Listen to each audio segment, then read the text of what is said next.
एक बार एक वृद्ध भिक्षु और एक युवा भिक्षु दोनों नदी के किनारे से चले जा रहे थे।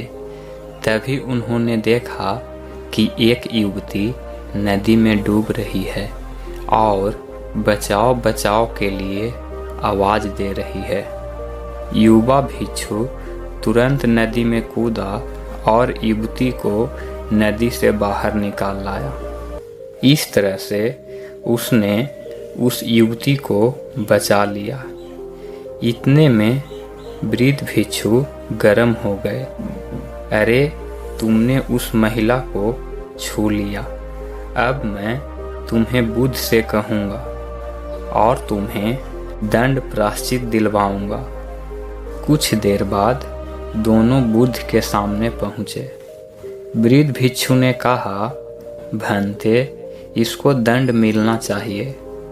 बुद्ध ने पूछा, क्यों? वृद्ध भिक्षु ने कहा, इस बात का कि इसने एक युवती को उठाकर नदी से बाहर रखा, इसने उसे छू लिया, इसका ब्रह्मचर्य नहीं रहा, इसलिए इसे प्रायश्चित मिलना चाहिए। बुद्ध ने कहा, प्रायश्चित पहले तुम ले लो, मैं किस बात का प्रायश्चित लूं? वृद्ध भिक्षु ने आश्चर्य से पूछा। बुद्ध ने कहा, इसने तो उस महिला को उठाकर वहां ही रख दिया, पर तुम तो उसे अपने मन में उठाकर यहाँ तक ले आए।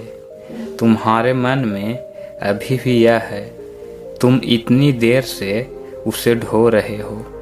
इसने तो वहाँ रखा और भूल भी गया।